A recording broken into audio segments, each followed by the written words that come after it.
안녕하세요. 솔직하고도 담백한 부동산 이야기 모델하우스 가보고서의 우당당입니다.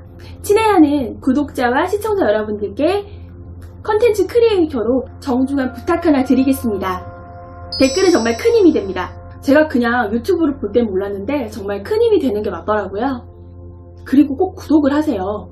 우당당이 재능기부 형식으로 제작하는 모델하우스 가보고서는요, 전체가 유기적으로 기획되어 있는 컨텐츠입니다. 하나라도 빼놓고 보시면 못 따라갈 수 있고요. 만약에 점프해서 보실 거면 아예 그냥 보지 마세요. 꼭 갑질하시는 분들이 있으시더라고요. 그분들께 꼭 드리고 싶은 말씀이 있어요. 응, 조카 18세 크레파스야. 신도시의 아파트는 왜 분양을 받아야 하는 걸까요? 혹자가 말하기를 신도시의 아파트를 분양을 받으면 대박이다 라고 얘기를 하는데 과연 정말 대박이 날 수 있을까요? 신도시란 뭘까요? 신도시 분양받으면 대박 나는 거? 응, 아니야. BMW 탄다고 해서 부잣집 아니고 시골 한 구석에 브랜드 아파트 산다고 방이 좀 끼는 집 아니잖아요. 뭐 착각은 자유니까 크게 방해하진 않겠습니다. 하지만 우당당은 그 잘못된 시각을, 삐뚤어진 시각을 조금 조정해서 바르게 조정해드리고 싶긴 하네요. 들어가기 전에 신도시의 기원을 살펴보는 게 좋을 것 같은데요. 신도시란 과연 뭘까요? 우리나라의 신도시 기원이 바로 강남입니다. 또 국민 설명충 모두 들어갈 건데요. 한국 전쟁이 끝나고 이제 산업화가 한참 되던 시절에 온갖 지방에서 상경하시는 분들 때문에 서울시는 주거의 몸살을 겪습니다. 그러면서 쪽방촌, 단칸방, 문간방, 반지하 등등 정말 열악한 주거 환경이 계속되죠. 그 주거가 열악하던 시절 도심으로부터 사람들을 분산시키기 위해 만들었던 것이 바로 영기신도시, 강남, 노원, 여의도입니다. 인구를 분산하기 위해 만든 영기신도시가 바로 강남입니다. 이를테면 서울 안에 신도시가 생긴 거죠. 당시는 논바닥 배밭이었던 강남, 배추밭이었던 여의도, 황무지였던 노원을 신도시로 개발을 하게 되고요.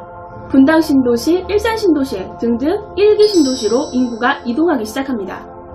당시에는 마당이 있는 집, 장독대를 놓을 수 있는 집, 김장독을 묻을 수 있는 집이 가장 1순위의 집이었거든요. 그쵸? 마당이 있는 단독주택이 최고의 주거 공간이었던 거를 기억을 하실 텐데요. 단독주택을 고집을 하자면 회사와는 가까웠지만 열악한 주거 환경, 학교도 멀었고 버스 정류장도 멀었고 얼마 안 되는 지하철역도 상당히 멀었고요. 거기에 방 한 칸에서 온 가족이 지내야 하는 불편함은 당연한 거였습니다. 즉, 마당만 포기하면, 온돌구들만 포기하면 더 넓은 공간에서 가족들과 화목하게 지낼 수 있고 학교가 군데군데 있어 십리 밖을 걸어가지 않아도 학교를 다닐 수도 있고 학원 가기도 편해지니까 이제 사람들이 신도시로 많이 이주를 하기 시작합니다. 구도심과 달리 개인적인 생활을 할 수 있는 곳이 바로 신도시 아파트였습니다. 그쵸? 아는 얘기 하지 말고 본론이나 얘기하라고요? 네, 오늘은 신도시 보는 법을 설명충처럼 설명해 드리려고 합니다. 신도시나 택지지구, 도시개발사업, 재개발, 재건축 모든 개발사업에 쓰이는 거고요. 앞으로 더 어려운 내용들을 공부하기 위해서 지금 기초를 닦는 시간이라고 생각하시면 됩니다. 오늘 굳이 신도시를 설명드린 이유가 굳이 있습니다. 나중에 어렵다고 칭얼대지 마시고요. 자, 이제 하얗게 보이는 거 보이시죠? 하얗게 보이는 건 길입니다. 도로라고 하죠. 즉 신도시에는 갑자기 도로가 생기지 않습니다. 나중에 생길 도로라면 이렇게 점선으로 표시가 됩니다. 두 번째는 일반 아파트 부지입니다. 그럼 특수한 아파트도 있나요? 그럼요. 약간 누르딩딩한 색상으로 표기가 되어 있죠? 여긴 일반 아파트 부지입니다. 우리가 생각하는 그 아파트 맞습니다. 세 번째는 주상복합 부지입니다. 주상복합은 밑에는 상가 혹은 오피스텔을 끼고 있고요. 위에는 아파트로 되어 있는 곳입니다.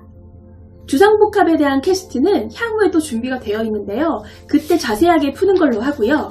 네 번째는 연립주택 부지입니다. 연립주택 하면 그렇게 이미지가 좋지 않으실 텐데요. 신도시에 있는 연립주택들은 타운하우스나 테라스하우스, 특화형으로 되어 있는 주택들이 거의 대부분입니다. 즉, 고급 주택이란 뜻이죠. 제가 예전에 테라스하우스에서 상담사로 재직을 할 때 일인데요.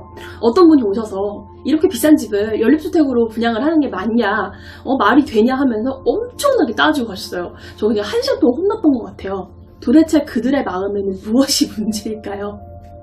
그런 분만 있는 게 아니었어요. 연립주택이니까 무조건 싸게 분양을 해야 된다. 이게 분양가 말이 안 된다 하면서 화내시고 가시는 분도 상당히 많았거든요. 특화주택, 특별형, 고급형인 주택이 분양가가 싸면서 위치도 좋고 예쁜 게 어디 있겠어요. 있으면 전화 소개시켜주세요. 제가 달러 돈 넣어서 사게. 5번째, 블럭형 단독주택입니다. 전체가 한 단지를 이루면서 각기 독립된 생활을 할 수 있는 블럭형 단독주택인데요. 이렇게 2번부터 5번까지를 공동주택 부지라고 부릅니다. 6번째, 학교입니다. 하늘색으로 표시되어 있는 것이 보통 학교인데요.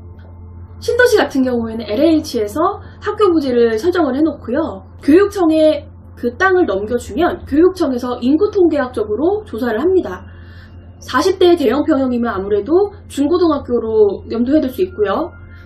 소형 평형에 20대, 30대가 분양받은 세대가 많다면 초등학교가 들어올 가능성이 상당히 높습니다. 여기는 초등학교로, 여기는 중학교로 이런 계획을 세우고요. 이건 결국에 입주해봐야 아는 겁니다. 근데 잘 생각해 보실 게 정육식당에 가서 저희가 돼지고기를 먹을지 소고기를 먹을지 정하잖아요. 뜬금없이 여기서 만둣국을 먹겠다거나 아니면 치킨을 먹겠다거나 하지 않듯이 그 어느 정도 정해진 범위 안에서 정해지곤 합니다. 너무 불안해하지 않으셔도 돼요. 7번째, 중심상업 부지입니다. 빨갛죠? 눈이 빨개지도록 신나게 놀 수 있는 곳들입니다.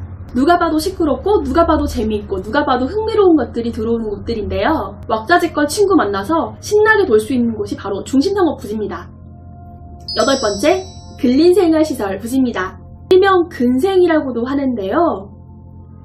우리가 동네 친구를 만나서 호프 한 잔을 먹거나 커피 한 잔을 마실 수 있는 정도의 건물이 들어올 땅입니다.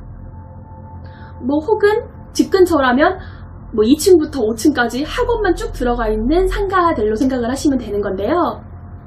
이런 부지가 가까우면 가까울수록 주거 선호도가 높습니다. 9번째, 이주자택지, 협의자택지, 즉 상가주택 부지입니다. 1층 상가, 2층, 3층, 원룸, 투룸, 4층 주인세대 사는 집들을 저희는 이제 택지라고 부르고요. 원래 그 동네에서 트랙터 갖고 농사 짓던 분들이 아파트 들어가는 거 워낙 극혐해 하시니까 집 지을 수 있는 땅으로 바꿔준 데서 기인한 겁니다. 10번째, 도시지원시설입니다. 1기 신도시 같은 경우에는 위치상 서울 4대문 안으로 진입을 하기에 그렇게 불편함이 크게 없었거든요. 하지만 도시 공동화 현상, 낮에는 텅 비어있는 현상을 겪다 보니 배드타운이라고 오명을 갖게 됐고요. 도시의 비효율을 타파하기 위해서 2기 신도시부터는 이렇게 도시지원시설을 함께 넣었습니다. 자족신도시, 직주근접 이런 얘기 들어보신 적 있을 텐데요. 2기 신도시에는 서울에 있는 회사가 내려와 2기 신도시에 정착할 수 있게끔 한 건데요. 0기 신도시인 강남과 여의도가 이렇게 흥행을 했기 때문에 이런 방식을 사용한 것으로 보입니다. 즉 도시지원시설은 회사의 사옥으로 사용할 수 있게끔 만들어준 부지인 건데요. 요즘 지식산업센터만 때려짓고 있어서 할 말은 많은데 여기까지만 하겠습니다. 이 또한 따로 캐스트가 준비되어 있긴 한데요. 미리 선요약을 해드리자면 지금 지식산업센터를 분양을 받으시면 나중에 공벌이 적으실 수도 있어요. 오늘은 여기까지만 하겠습니다. 기타 부지로는 대형마트 부지, 물을 보관하는 저류지, 저수지 같은 거죠. 지역 냉난방을 쏴주는 지역 난방공사, 이 근처에 집이 있다면 우선 외지다는 뜻입니다. 그래서 이쪽 근처에 있는 집들은 분양받으시면 안 돼요. 의료시설 부지, 대학병원이 들어올 수 있는 종합병원급이 들어올 수 있는 부지, 이렇게 푸르딩딩한 색깔로 되어 있는 곳들은 녹지시설, 공원으로 활용이 됩니다. 아무래도 녹지시설이나 공원이 가까이 있는 곳들이 살기는 좋겠죠. 그리고 그쪽이 나중에 시세차익도 더 많이 보고요. 지금까지 보신 지도는 사실 동탄 이신도시의 지도입니다. 만약에 분양의 첫 단추라면 어디로 분양받고 싶으세요? 저라면 빨간 부지가 가까운 곳들로 분양을 받을 것 같은데요. 같은 생각이시라고요? 에이 설마요. 정작 그때였으면 비싸다고 분양 안 받으실 거면서. 다음 시간에 또 봐요.